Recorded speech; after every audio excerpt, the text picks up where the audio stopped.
The outrageous characters in SpongeBob SquarePants have spawned numerous fan theories, and one of the most intriguing and eerily plausible is the SpongeBob 7 Deadly Sins theory. Gluttony, greed, sloth, wrath, pride, lust, and envy.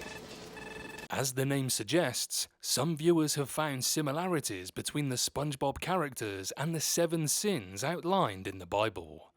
SpongeBob and company have faced a near limitless variety of circumstances, and this theory maintains that throughout their many wacky struggles and antics, they've each displayed qualities that align them with one of the 7 deadly sins. While the theory has gained traction due to the fact that it's a completely theoretical reading and it somehow adds to the show, each of the SpongeBob characters has larger-than-life quirks and eccentricities. However, according to some viewers, these are actually a reflection of the SpongeBob 7 Deadly Sins theory, with each character representing a specific biblical sin.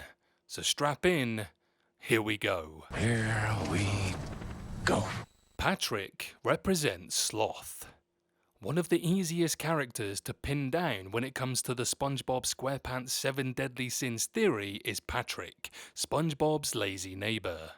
Patrick is sloth, meaning excessive laziness, something Patrick is superb at to the point where he once got an award for doing absolutely nothing. Even Patrick's speech patterns show his severe lack of effort, as he always speaks in a slow, almost slurred drawl. In terms of specific points that label Patrick as sloth beyond his mannerisms, there are several key facts about the starfish that regularly crop up in discussions. The first is that he's never had a stable job. While Patrick getting a job has been the subject of several episodes, such as when he came to work at the Krusty Krab, he is always shown to make a minimal effort. What's more, he literally sleeps under a rock with no furniture to speak of, which further hints at his excessive laziness and ties him perfectly to the sin of sloth.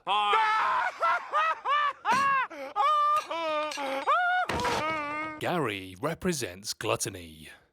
Gluttony is one of the more tenuous links when it comes to this particular fan theory, but the SpongeBob SquarePants 7 Deadly Sins interpretation points to SpongeBob's most loyal companion as being tied to gluttony. Gary, SpongeBob's pet snail, is included as a representation of gluttony, since Gary doesn't really do much aside from eating, although he has shown high intelligence. There is even an episode where he runs away due to not being fed, and he's constantly shown to overeat. Some versions of SpongeBob's sins theory also points to Mrs. Puff, SpongeBob's despairing driving instructor, as being the gluttony representation. Mrs. Puff is always shown as having a particular fondness for food. However, unlike Gary, she's never really shown to overeat, nor does she have any episodes that show her acting irrationally due to missing a meal, like SpongeBob's gluttonous pet snail. Serving it up Gary's way. Pop! Enjoy, buddy. Plankton represents envy. One of the more obvious connections, which is, of course, perfectly represented by the only real villain in Bikini Bottom, Plankton. He is a no-brainer for envy in the SpongeBob 7 Deadly Sins theory, as his life revolves around stealing the Krusty Krab's secret Krabby Patty formula. Almost every Plankton-based episode of SpongeBob SquarePants involves him trying to steal the Krabby Patty secret formula from Mr. Krabs, and it's even the launching point for the plot of multiple SpongeBob movies. The Chum Bucket, Plankton's restaurant, is incredibly unsuccessful compared to the Krusty Krab, and Plankton both laments and obsesses over this fact. So deep is Plankton's envy of Mr. Krabs that even Plankton's robot wife Karen is sick of hearing about the success of her husband's rival. I'm Plankton, you old hag, and your son smells like boogers! Mr. Krabs represents greed.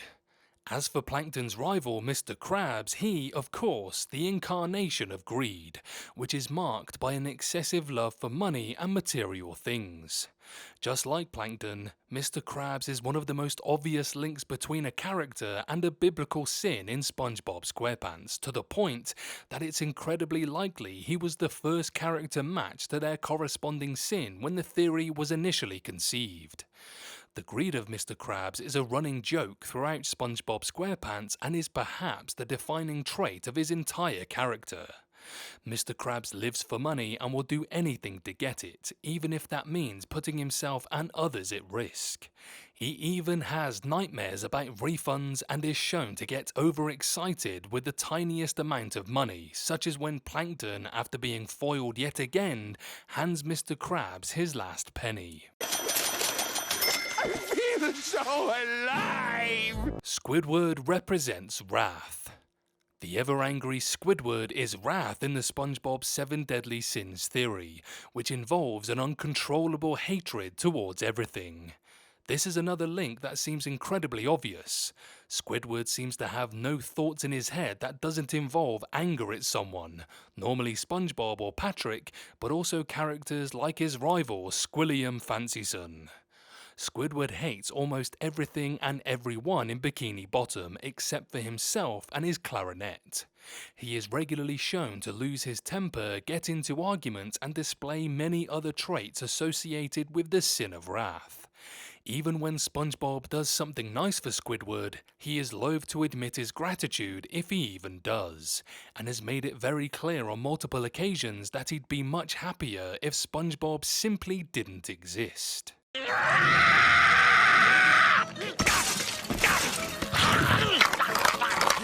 Sandy represents pride.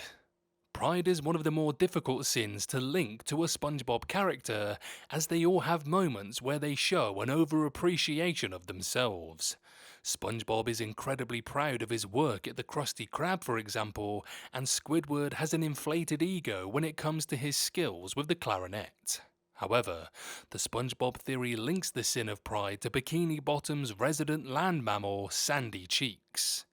Sandy represents pride according to the theory because she's highly competitive, has a big ego, and is very proud of her Texas heritage. She even wrote a song about it. She's also been known to brag about her athletic prowess and her abilities as a scientist, which, while certainly impressive compared to many of the other SpongeBob SquarePants characters, are things she's never shown herself to be humble about. You seem to be doing a good job paying attention, SpongeBob. I respect your meticulous nature. Oh, why thank you, SpongeBob. What's next on the list? And finally, SpongeBob represents lust. Last but not least is SpongeBob himself, who, according to the theory, represents lust. Despite being the titular character of the show, SpongeBob's place in the 7 Deadly Sins theories is also one of the most tenuous, with some versions of the theory placing Mr. Krabs' daughter Pearl as the representation of lust instead. The term is usually understood as an excessive sexual desire, which is where the boy-obsessed teenager Pearl fits in, but others define it as an excessive love for others, a definition that more than fits the titular character. That's where SpongeBob falls, as he certainly shows an incredible amount of love for his friends, and for SpongeBob's miserable Squidward, who doesn't consider himself a friend of SpongeBob, to the point where it can be annoying to some. It could also be interpreted as SpongeBob having an intense desire to be loved, no matter the consequences. This is especially evident in his relationship with Squidward, as Squidward's insults and repeated requests for SpongeBob to leave him alone only result in the titular sea sponge trying to befriend him even harder than before. Bye, Mr. Krabs! Bye, Squidward. You said bye, Squidward, twice. I like Squidward. So, the SpongeBob characters do share some traits that coincide with the 7 Deadly Sins, but it's unlikely that was done on purpose. Even between those who support the theory are some disagreements, especially regarding Squidward and Sandy, as some believe Squidward is pride and Sandy is wrath. Like with many other theories related to children's TV content, this SpongeBob SquarePants one is more fun than something to be taken as fact, unless confirmed by a producer or a writer. I under!